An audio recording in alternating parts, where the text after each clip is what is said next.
Hello everyone. आप सभी का स्वागत है हमारे इस चैनल में जिसका नाम है हिस्ट्री एंड जीएस इश्यूज। पिछले दो पार्ट्स में हमने दो चैप्टर कंप्लीट किए हैं। एक भारत के प्राचीन इतिहास यानी एंशियंट इंडियन हिस्ट्री में सिंधु घाटी सभ्यता, इंडस वैली सिविलाइजेशन और स्टोन एज यानी पाषाण काल हमने कंप्लीट कर लिया है।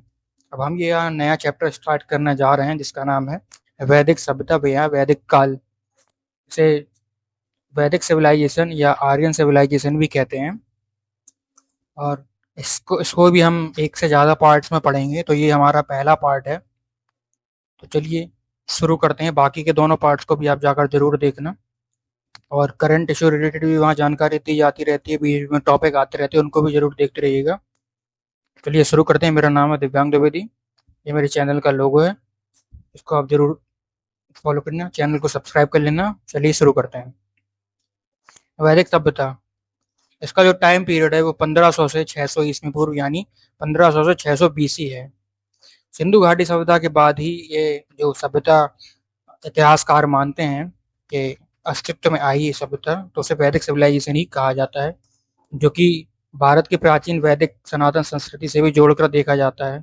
हालांकि हिंदू शास्त्रों के अनुसार, भारतीय शास्त्रों के अनुसार, भारतीय संस्कृति के अनुसार ये जो वैदिक सभ्यता है ये युगों पुरानी है, ये अभी की नहीं है। युग चार बताए गए हैं, सतयुग, त्रेता युग, द्वापर युग, कलयुग। तो उस हिसाब से ये सतयुग की ही सभ्यता है, जो कि आज से लाखों साल पुरानी सभ्यता है। क्योंकि समय जो है वो सर्कुलर शेप में है, तो समय हमेशा चलता रहता है, कभी रुकता नहीं है। तो इस हिसाब से सतयुग से ये सभ्यता प्रारंभ हुई, और ये कलयुग कलयुग में भी चल रही है कुछ कुछ मान्यताओं में। यानी इसका जो उद्गम है, जो अस्तित्व में आई, वो सतयुग है, जो कि लाखों साल पुराना है। लेकिन इतिहासकार चूंकि किसी धर्म को नहीं मानते हैं, खासकर हिंदू धर्म विरोधी रहते हैं, इसीलिए उन्होंने इसका जो काल बनाया बताया है वो ये 1500 से 600 बीसी बताया है। यानी आज से 1500 से 600 बीसी वाली ईसा मसीह के जन्म से भी 1500 से 600 ईस्वी पूर्व। अब यानी धर्म उन्होंने देख लीजिए कि ईसा मसीह के जन्म से ही माना, क्योंकि इतिहासकार लिखने वाले ज़्यादातर विदेशी इतिहासकार ही थे, और क्योंकि उन्होंने हमारे ऊपर शासन किया है, कब्जा किया है हमारे यहाँ आकर, तो इसलिए हमको भी उनका इतिहास, उनके द्वारा बनाया गया इतिहास मजबूरी में पढ़ना पड़ रहा है। हालांकि उन्होंने जो सोर्स लिए हैं वो वेदों से भी लिए हैं और जानकारियों से भी लिए हैं, और जो खुदाई में या पुरातत्व विभाग को जो वस्तुएं प्राप्त हुई हैं, खुदाई में अवशेष मिले हैं, उस हिसाब से उन्होंने इतिहास लिखा है। तो यानी इतिहास उन्होंने जो लिखा है वही हम पढ़ रहे हैं, और इस हिसाब से उन्होंने इसका टाइम पीरियड लिखे रखा। तो एग्जाम में आपका यही टाइम पीरियड आने वाला है, इसलिए इसको याद कर लीजिए। अब जानते हैं क्या आते हैं, ये कैसे शुरू हुई। सिंधु सभ्यता के बाद, ये जो सभ्यता है ये सिंधु सभ्यता के बाद आई एक नवीन संस्कृति थी, और इसकी जानकारी जो कि वेदों से मिलती है, इसलिए इसको वैदिक सभ्यता बोला जाता है। अब इस वैदिक सभ्यता में रहने वाले लोग आर्य बताए गए हैं, इसलिए इसको आर्य सभ्यता भी कहा जाता है। और मूलतः ये माना जाता है कि आर्य बाहर से आए थे, यहाँ के नहीं है। अब इसका विभाजन पढ़ने की दृष्टि से दो भागों में इसको डिवाइड कर दिया गया है। पहला ऋग्वेदिक काल और दूसरा उत्तर वैदिक काल। ऋग्वेदिक काल का टाइम पीरियड 1500 से 1000 बीसी यानी इसमें पूर्व है, और उत्तर वैदिक यानी लेटर वैदिक पीरियड 1000 से 600 ईस्वी पूर्व है। ऋग्वेदिक काल स्पेशली था ऋग्वेद के में जो भी हमको प्रमाण मिले हैं और वहाँ जो भी जानकारी दी गई है, उस हिसाब से उनको ऋग्वेदिक काल है। उसके बाद जो भी उसके बाद जो भी बदलाव आए हैं, उसको उत्तर वैदिक काल, लेटर वैदिक काल में शामिल कर लिया गया है। तो अब शुरू करते हैं ऋग्वेदिक काल। इसका टाइम पीरियड 1500 से 1000 ईस्वी पूर्व है। इसमें आर्य, स्पेशली ये आर्य सभ्यता है, और आर्यों का इतिहास मुख्यतः वेदों से ज्ञात होता है। इस बात को ध्यान रखिए, वेदों में इनके बारे में दिया गया है। और आर्य शब्द श्रेष्ठ जनों को बोला जाता था, आगे जाके आर्य शब्द का मतलब पता पड़ेगा, क्योंकि मूलतः यहाँ के ही थे, लेकिन इतिहासकार मानते हैं कि ये बाहर से आए थे। तो मूलतः ये आर्यों का ही इतिहास है। इसका आगमन इतिहासकार बताते हैं कि खैबर दर्रे से 1500 ईस्वी पूर्व के पहले हुआ। और जो आर्य थे वो आरब में सप्त सैंधव प्रदेश में बस गए थे। प्रदेश जो मैप के हिसाब से बताया जाता है, जो कि हम अगले पार्ट में मैप शामिल कर लेंगे, इसमें शामिल नहीं कर पाए। तो जैसे ये भारत है, तो यहाँ पहले इधर से आए खैबर प्रदेश, तो इस जगह बसे, इस जगह का सप्त सैंधव प्रदेश है। तो उसके बाद जो है वो आर्यवर्त उसके बाद जो है भारत प्रदेश, इस तरीके के कई नाम उन्होंने दिए गए हैं। तो अलग-अलग जगह पे वैसे और अलग-अलग जगहों के अलग-अलग नाम थे। इसमें सबसे पहला सप्त सिंधु प्रदेश था, यानी सप्त सिंधु यानी 7 नदियों वाला प्रदेश, क्योंकि सिंधु नदी सबसे पहले पड़ती है। और उसके आसपास की बाकी और भी नदियाँ थी, जिनमें अफ़गानिस्तान की नदियाँ और पंजाब की नदियाँ शामिल हैं। इसलिए कुल मिला के 7 नदी और सिंधु, इसलिए सप्त सिंधु प्रदेश का नाम रख दिया गया। अब चूँकि यहाँ मैदान थे, पहाड़ भी थे और नदियाँ अवेलेबल थीं, घास के मैदान थे, यानी सब तरीके की यहाँ व्यवस्था थी, इसलिए सबसे पहले यहीं इन्होंने बसना प्रारंभ किया। अब देखिए ये है आपका खैबर दर्रा। ये खैबर दर्रा इस तरीके से आज रास्ता गई हुई है, पहले कच्चे रास्ते थे, बगल से ये नदी गई हुई है। तो इस खैबर दर्रा यहाँ से ही आप जाकर आप दूसरी जगह जा सकते हैं, एक से दूसरी जगह। पहाड़ों के बीच से होता हुआ ये रास्ता है और यहीं से भारत में कई बार घुसपैठ हुई है, मुगल भी इन्हीं से कई बार आए हुए हैं। एक और दर्रा है खैबर के अलावा जहाँ से विदेशी सेनाएं प्रवेश करती थी भारत में, उसके बारे में हम मुगल पीरियड में जानेंगे। आर्य शब्द का अर्थ होता है श्रेष्ठ या कुलीन, यानी जो हर चीज में श्रेष्ठ है, और जो कुलीन यानी आज के समय में जो अमीर लोग हैं और जो मतलब किसी राज परिवार से बिलोंग करते हैं, इस तरीके से ये शब्द उनके लिए आर्य शब्द का उपयोग किया गया था। इस सभ्यता के संस्थापक जो कि आर्य थे, इसलिए इसको आर्य सभ्यता भी कहा गया। तो वैदिक सभ्यता का दूसरा नाम जो है वो आर्य सभ्यता भी है। ये सभ्यता मूलतः ग्रामीण थी और उनकी जो भाषा थी वो संस्कृत थी, यानी ये ग्रामों में रहते थे और संस्कृत भाषा का प्रयोग करते थे। आरंभिक जीवन कैसा था? मुख्यतः पशुचारण यानी पशुपालन और पशु चराने के ऊपर ये बेस्ड थे। और कृषि जो है गौड़ धंधा था, यानी पशुपालन के बाद जो दूसरा धंधा था वो कृषि था। कृषि मेन धंधा नहीं था, साइड में जरूरत के हिसाब से थोड़ा सा कर लिया करते थे, लेकिन मेन था पशुचारण यानी पशुओं को पालना। जीविकोपार्जन का मुख्य साधन शिकार करना बताया गया है, यानी शिकार करके ही अपनी जीविका चलाते थे, उसी को खाते थे, बेचते थे, इस तरीके की चीजें। तो ये कुछ कुछ मिलता जुलता उन्होंने आदि मानव काल से बता दिया है।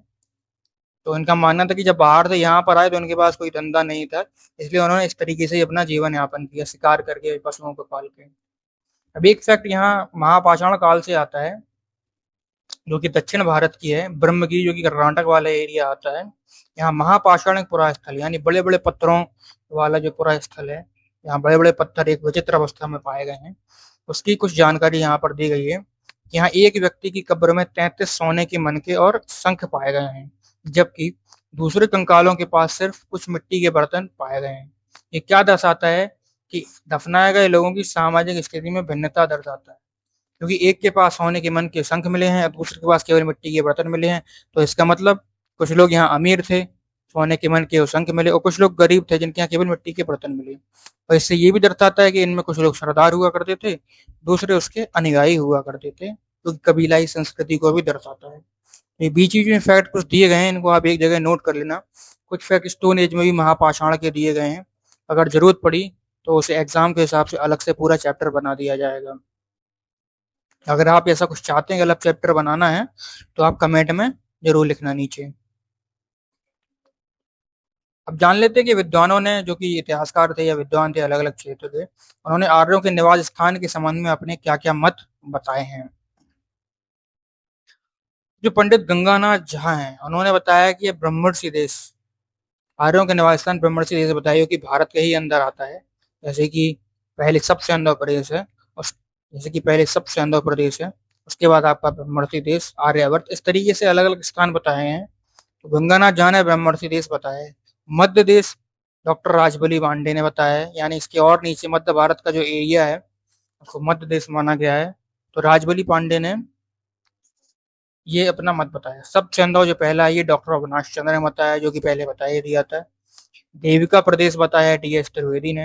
हंगरी यानी हंगरी देश, आज के समय जो हंगरी है, वो बताया है पी गाइल्स ने कि हंगरी से आए थे, क्योंकि ये विदेशी हैं इसलिए उनको लगता है कि विदेशी मूल से ही हमारे भारत में सभ्यता आई है, इसलिए इन्होंने हंगरी नाम दिया। नेहरिंग महोदय एवं गार्डन चाइल्ड, उन्होंने दक्षिणी रूस बताया। उनका मानना था कि दक्षिणी रूस से पलायन हुआ और यहाँ पर आकर नई सभ्यता बसाई। माइंस मैकडोनल्ड, इन्होंने दक्षिण यूरोप बताया कि यूरोप से ही हमारे यहाँ सभ्यता आई है। स्वामी दयानंद सरस्वती, उन्होंने तिब्बत बताया। तिब्बत के पठारों से, तिब्बत के पहाड़ी इलाकों से आर हमारे यहाँ आए। एच डी कल्ला इन्होंने कश्मीर या हिमालय बताया, पलायन वाला। बाल गंगाधर तिलक इन्होंने उत्तरी ध्रुव बताया, ये और ही आगे पहुंच गए कि वहां से लोग आए हुए हैं। पेनका इन्होंने जर्मनी बताया। मेयर महोदय पामीर के पठार यानी तिब्बत से भी ऊपर। मैक्स मुलर इन्होंने मध्य एशिया यानी बैक्टीरिया बताया। और ब्रेंडेंटिस्ट यानी आल्प्स का पूर्वी क्षेत्र, जो कि यूरोप और रशिया का बॉर्डर है, यूरोपीय क्षेत्र है एक तरीके से, रसिया वाला एरिया। तो ये उन्होंने ये वाला एरिया बताया कि यहाँ से आ रहा है। तो सबसे ज्यादा माना जाता है वो मैक्स मुलर का माना जाता है कि मध्य एशिया या बैक्टीरिया से आए हैं।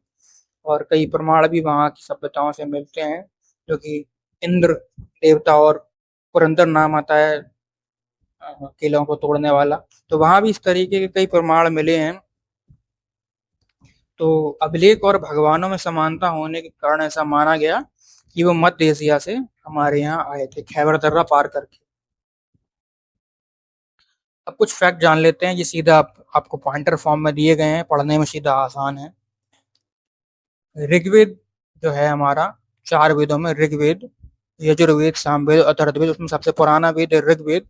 और उसी में जो जानकारी दी गई उस आधार पर पूरी सभ्यता, ऋग्वैदिक कालीन सभ्यता एक तरीके से बता दी गई। पूरा एक पीरियड का नाम ही ऋग्वैदिक काल, ऋग्वैदिक पीरियड बना दिया गया। उस ऋग्वेद में नदी सूक्त दिया गया है। सूक्त यानी इसमें श्लोक और मंत्र हैं, उनको सूक्त बोला जाता है। उस नदी सूक्त में वैदिक कालीन नदियों का उल्लेख है, यानी उस समय जो नदियां बहती थी उनके वैदिक कालीन क्या क्या नाम है और उनकी क्या महत्व है उनका, ये उसके बारे में बताया गया है। तो इसका नाम वहाँ उल्लेख किया गया है। अब इसमें जान लेते हैं क्या है सिंधु नदी। ये सबसे महत्वपूर्ण नदी थी और इसका सर्वाधिक बार उल्लेख ऋग्वेद में किया गया है नदी सूक्त में। सबसे पवित्र नदी कौन सी थी? सरस्वती नदी, जो आज भी पवित्र मानी जाती है, हमारी गंगा यमुना सरस्वती संगम वाला। नदी सूक्त में सरस्वती को नदी तमा, देवी तमा और माती तमा कहा गया, यानी ये सबसे पवित्र नदी थी। इसको देवी तमा, देवी के समान कहा गया है। माता तमा, माता माना गया है। नदी तमा या नदियों में श्रेष्ठ माना गया है। अब नदियों से क्या स्पष्ट होता है कि आर्यों का अफगानिस्तान से गहन संबंध था, क्योंकि ये सब चंद्र ब्रिज यानी पंजाब अफगानिस्तान के एरिया में ही बसे हुए हैं, इस तरीके का एरिया हुआ करता था। तो आर्यों का अफगानिस्तान से गहन संबंध है, इसलिए ऐसा माना गया कि ये मध्य एशिया से ही आए थे, इसलिए मैक्स मुलर का कथन और ज्यादा सही साबित माना जाता है। ऋग्वेद में अफगानिस्तान की नदियों एवं पर्वतमाला मुजवंद का उल्लेख किया गया है।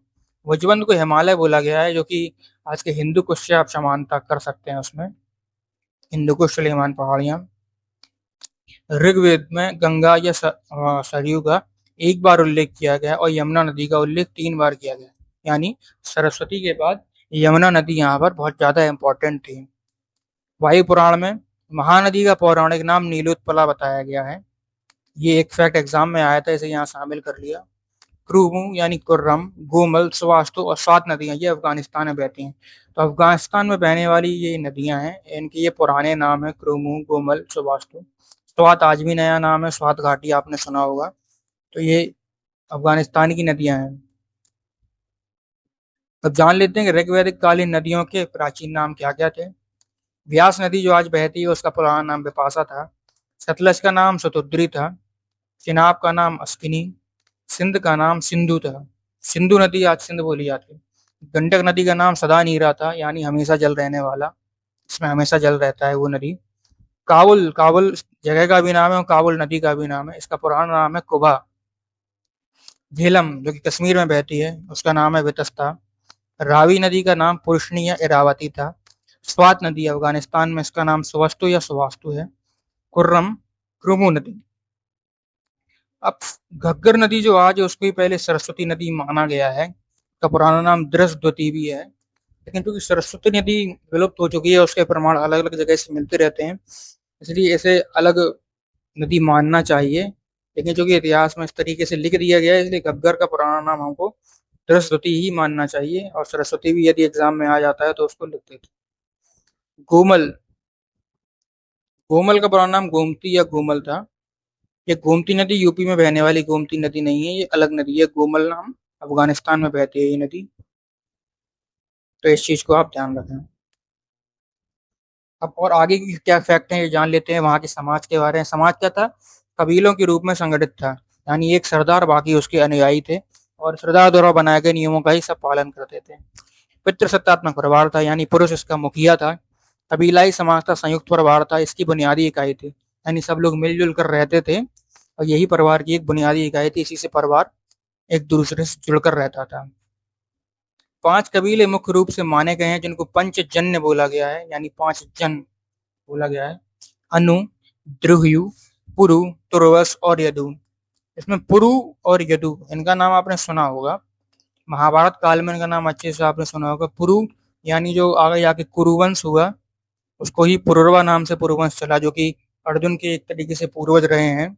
उर्वशी और पुरुरवा नाम की कहानी है और यही वजह रही कि अर्जुन ने उर्वशी का प्रणय प्रस्ताव अस्वीकार कर दिया था। और यदु, यदुवंश जिसके नाम से चला, वो यदु इनके पूर्वज थे। तो इस तरीके से इनको कबीला माना गया है, जो कि इतिहासकारों के हिसाब से कबीला इनको मान लिया गया है, जबकि वास्तविकता कुछ और, यही पूरी तरीके से राजवंश रहे हैं। आगे जाके महाजनपद काल जो इसके बाद चालू होगा, उसमें स्पष्ट रूप से आपको राजवंश बता दिए जाएंगे जिनको महाजनपद बोला गया है। यानी एक तरीके से पूरे अपने राज्य में एक तरीके से आज के समय जैसे प्रांत या स्टेट बोलते हैं, उस तरीके से वो पूरा एरिया बताता बनाया हुआ था। सबके अलग अलग अपने स्टेट थे, लेकिन उसको राष्ट्र बोला जाता था और इतिहासकारों के हिसाब से उसे महाजनपद बोला जाता था। अब जो समाज की उच्च इकाई, उच्चतर इकाइयां थी, वो था ग्राम, विश्व और जन। यानी पहले ग्राम, उससे बड़ा विश्व और उससे बड़ा जन। ग्राम क्या था? संभवतः कई परिवारों का समूह, गांव। उसका जो मुखिया होता था उसे ग्रामड़ी कहते थे। कई गांवों का जो समूह होता था उसे विश्व कहा जाता था, यानी एक तरीके से एक परगना या जिला बन गया ये। तो इसके प्रधान को विश्वपति बोलते थे। अनेक विषयों का समूह जन कहलाता था, यानी अनेक तहसीलों या परगनों का जो समूह है उसको जन बोला जाता था।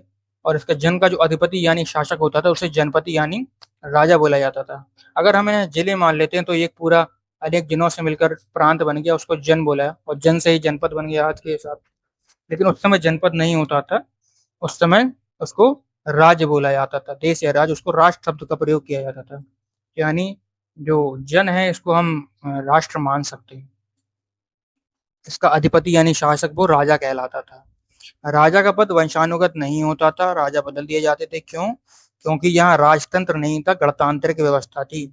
उस गणतांत्रिक व्यवस्था को चलाने के लिए राजा और उसके साथ कई तरीके की समितियां थीं। इसमें नामी गिरामी और जो कुलीन लोग थे वो वहाँ उसमें शामिल होते थे और निर्णय लेते थे कि राजा को रखना है या हटाना है। युद्ध और व्यापार संबंधी निर्णय लिया करते थे।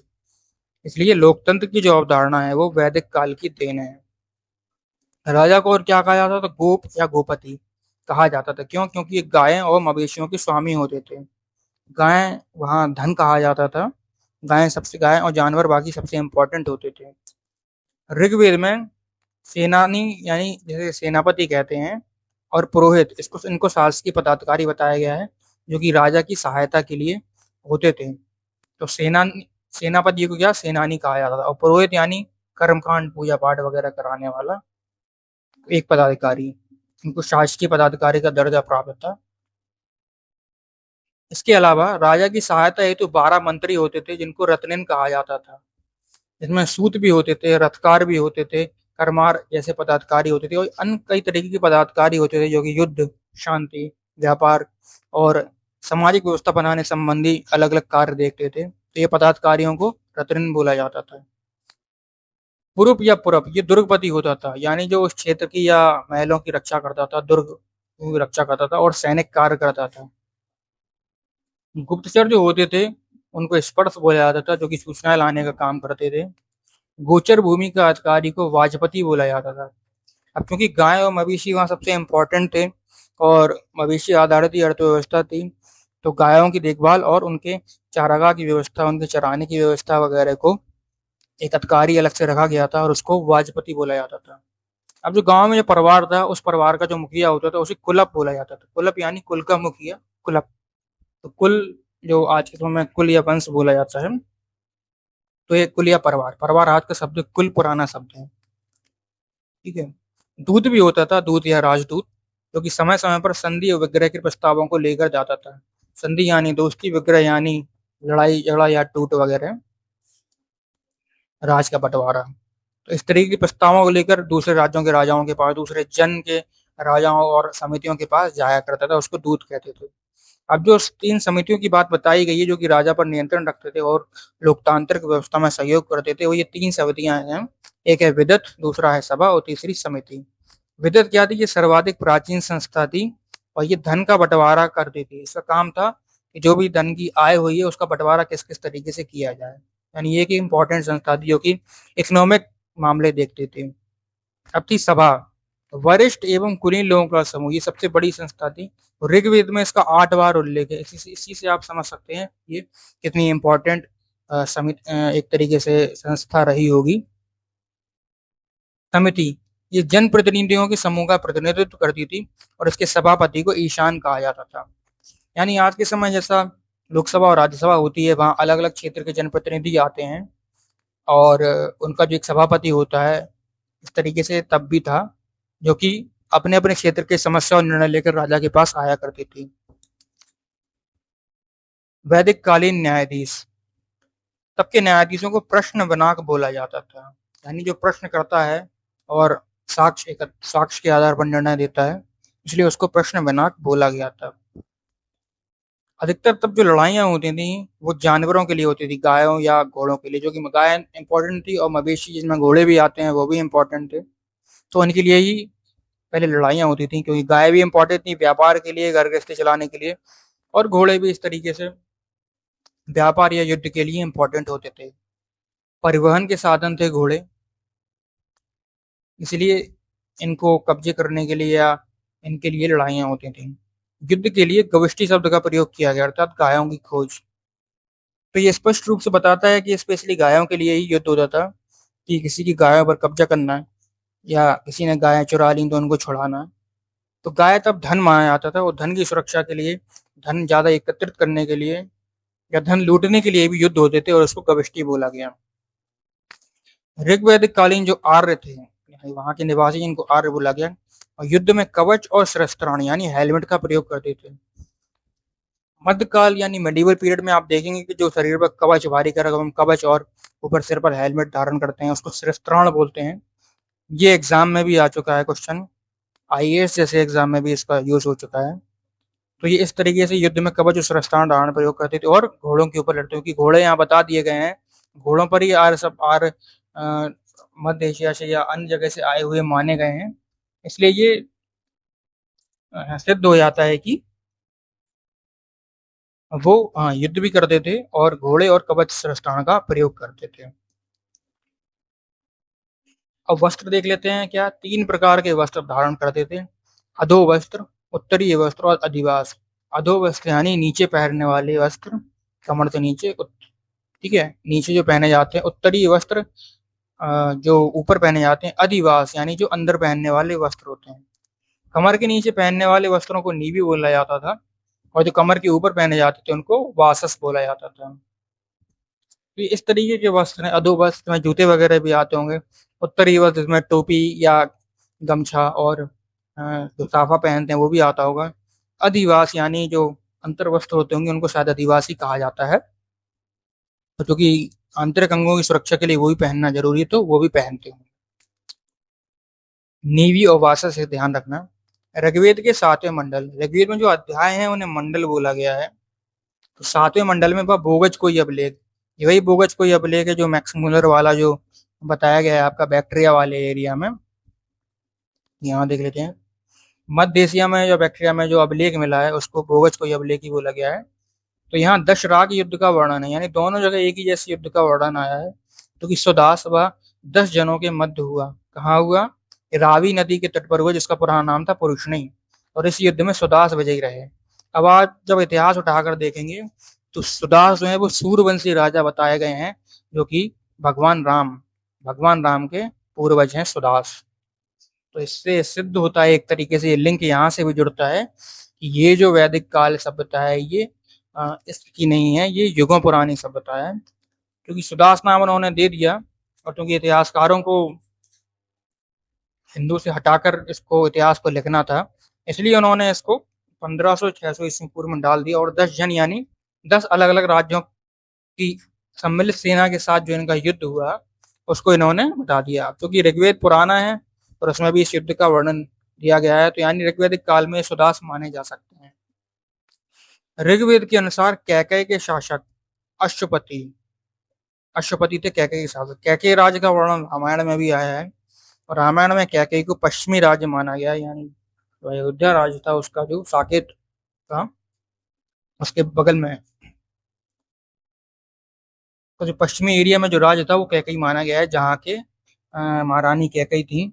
और अ, राम जी को जब वनवास हुआ तो उस समय उनके जो छोटे भाई भरत थे वो अपने मामा के यहाँ यानी कैकेयी देश में ही गए हुए थे। तो एक कैकेयी का संबंध रामायण से भी आता है, तो यहाँ दो साक्ष्य आपको मिल गए हैं ऋग्वेद के अनुसार, तो इस चीज को याद रखना। अब वैदिक काल में क्या है कि समाज में व्यवस्था किस तरीके की चतुराश्रम व्यवस्था थी, यानी आपका जीवन अच्छे से चले उस हिसाब से वैदिक सभ्यता के अनुसार इसको 4 आश्रमों में बांटा गया। अब ये भी पूरा पूरा हिंदू सनातन धर्म से मिलता जुलता सभ्यता मानी जाती है, इसलिए ये एक अलग टाइम पीरियड माना गया है। मानव जीवन को 100 वर्ष माना गया, तो मानव जीवन की जो आयु है वो 100 वर्ष है। 100 वर्ष हर कोई जीता था तब, और इसलिए उनके कर्तव्यों को प्रत्येक को 25 वर्षों में विभाजित कर दिया गया है, यानी 25-25 साल के लिए आपकी जो ड्यूटी रहेगी, जो आपको काम करना है वो 4 तरीके का काम करना है पूरे जीवन में, और हर एक काम को 25 साल तक करना है। इसमें सबसे पहला है ब्रह्मचर्य आश्रम। ये जीवन का प्रथम चरण था। इसमें क्या करना है, अपना शारीरिक विकास करना होता था, अध्ययन करना होता था, यानी गुरुकुल में जाकर अध्ययन करना होता था, खेल कूद करके शरीर बनाना, व्यायाम करके शरीर बनाना होता था, और व्यक्तित्व विकास करना होता था, यानी जीवन किस तरीके से जिया जाए उस तरीके से शास्त्रों का अध्ययन करके सीखना होता था। और आगे जाकर आप क्या करेंगे अध्ययन करने के बाद, ये भी यहाँ सब सीखना होता था। तो ये ब्रह्मचर्य आश्रम माना गया। इस दौरान आप पूरी तरीके से ब्रह्मचर्य का पालन करेंगे, इसलिए इसको ब्रह्मचर्य आश्रम बोला गया। दूसरा है गृहस्थ आश्रम। ये पारिवारिक जीवन को समर्पित था, यानी या ब्रह्मचर्य के बाद जब आप सीख गुरुकुल के बाद जब आप घर वापस आते हैं तो आपका विवाह करा दिया जाता है और आप अपने घर का और परिवार का पालन पोषण करते हैं, अपनी आजीविका का साधन मतलब धन कमाते हुए या खेती वगैरह करते हुए जो भी कर रहे हैं, उस हिसाब से जो ये टाइम ये जो आश्रम माना गया, यानी अब अगले 25 साल तक आप गृहस्थ बनकर रहेंगे, शादी करेंगे, बच्चे पालेंगे, इस तरीके की चीजें। तो पहले 25 साल आपने अपना विकास किया, अगले 25 साल आपने गृहस्थ जीवन जिया, फिर उसके अगले 25 साल आप वानप्रस्थ आश्रम में प्रवेश करेंगे। इसमें क्या होगा कि सांसारिक सुख व इच्छाओं से खुद को अलग करने का कार्य किया जाएगा। धीमे धीमे अपने आप को हर प्रकार के पारिवारिक सुख से अलग किया जाएगा, और जो भी इच्छाएं होती हैं जीवन की उनसे धीमे धीमे खुद को अलग किया जाएगा। इसलिए इसका ड्यूरेशन 25 साल दिया गया है। एकदम से कोई इच्छाएं नहीं छोड़ सकता है, इसलिए धीमे धीमे इच्छाएं छोड़कर आध्यात्मिकता की ओर बढ़ने का इसमें उद्देश्य बताया गया है। और वानप्रस्थ इसलिए बोला गया क्योंकि इस दौरान आदमी घर छोड़कर वनों की ओर चला जाता था, वनों में रहता था। हल्का हल्का टच उसका अपने परिवार से रहता था, लेकिन वो घर में नहीं रहता था, वन में आश्रम में कुटिया बनाकर रहा करता था, या साधु संतों के बीच में ऋषि मुनियों के साथ रहा करता था। इस तरीके से उनके मन में वैराग्य की उत्पत्ति होती थी, और 25 साल तक यही क्रम चला करता था। इसके बाद उन्हें संन्यास धारण किया जाता था। इसमें संसार से पूरी तरह विमुख हो जाते थे, घर परिवार से पूरी तरह संबंध अलग कर लिए जाते थे, और उनका केवल केवल एक ही उद्देश्य होता था कि सारा समय ईश्वर का ध्यान करना और उनसे प्रार्थना करने में व्यतीत होता था। और इस तरीके के बाद भगवान का ध्यान करते करते उनकी मृत्यु हो जाती थी, और ये माना जाता था कि इसके बाद आपको मोक्ष मिल जाता है। तो इस तरीके से 4 अवधारणाएं भी जो धर्म अर्थ काम और मोक्ष की धारणाएं आती हैं, वो इस तरीके से यहाँ भी आते हैं कि पहला जो है ये धर्म अर्थ अर्थोपार्जन, धर्म अर्थ काम मोक्ष। मोक्ष आपको यहाँ इन चीजों से मिलता है, और धर्म अर्थ इन में काम आता है। चारों ही चीजों को ये 4 पुरुषार्थ धर्म माने गए हैं। तो इस तरीके से जीवन शैली पहले की हुआ करती थी। तो आज के लिए हम इस वीडियो में इतना ही रखते हैं। इसके बाद आगे की जानकारी हम आगे प्राप्त करेंगे, तो बने रहिए हमारे साथ। अगले पार्ट में जरूर देखना। आपने ये वीडियो देखा इसके लिए बहुत बहुत धन्यवाद आपका। हमारे चैनल पे प्लेलिस्ट पहले डाली गई है पूरी, मेवाड़ गौरव गाथा, महाराणा प्रताप और उनके पूर्वजों और उनके आगे वाले आने वाले वंश से संबंधित पूरी है। 12 वीडियो, 11 या 12 वीडियो की सीरीज है पूरी, इसको आप जरूर देखना। बहुत ही मजा आने वाला है, बहुत ही आपको इंटरेस्टिंग जानकारी मिलेगी। इसकी पूरी प्लेलिस्ट बनाकर भी डाल दी गई है और सेपरेट वीडियो भी हैं, तो इनको जाकर आप ज़रूर देखें। इसके अलावा ये हमारे चैनल में सिंधु घाटी और प्राचीन भारत के इतिहास संबंधित पूरी पूरी वीडियो डाल दिए गए हैं, और जीके जी सिलेबस से संबंधित वीडियो डाल दिए गए हैं। इसको आप जरूर जाकर पूरा देखना। जो भी वीडियो डाले जाते हैं उनकी पीडीएफ आपको हमारे इस टेलीग्राम चैनल पर मिलेगी, तो इसको जाकर जरूर सब फॉलो कर लेना, ज्वाइन कर लेना इस चैनल को जाकर, और वहाँ पे कमेंट जरूर करना। ये हमारे चैनल का लोगो है, इसको ध्यान रखना। और वीडियो आपको कैसा लगा ये हमें जरूर बताना। वीडियो को लाइक करना, अपने दोस्तों में ज़्यादा से ज़्यादा लोगों में शेयर करना, चैनल को सब्सक्राइब करना, और कमेंट में बताना कि कैसा वीडियो लगा, आपको किस किस तरीके की और जानकारी चाहिए, कौन से एग्जाम की आप तैयारी कर रहे हैं। चैनल को सब्सक्राइब जरूर करना ताकि हमारा मोटिवेशन बना रहे, और इसको शेयर जरूर करना, ज़्यादा से ज़्यादा लोगों तक ये जानकारी पहुंचे, क्योंकि यहाँ पर हम सीधा डायरेक्ट नोट्स आपको दिखा रहे हैं। देख सकते हैं, आपको यहाँ और कुछ नहीं करना है, सीधा इसको पढ़ लेना है या सीधा प्रिंट आउट निकाल लेना है। यहाँ पर सीधा आप नोट्स बना सकते हैं यहाँ से 2 कॉपी। तो जरूर इसको हमारे साथ बने रहिए, वीडियो को लगातार देखते रहिए। तब तक के लिए धन्यवाद।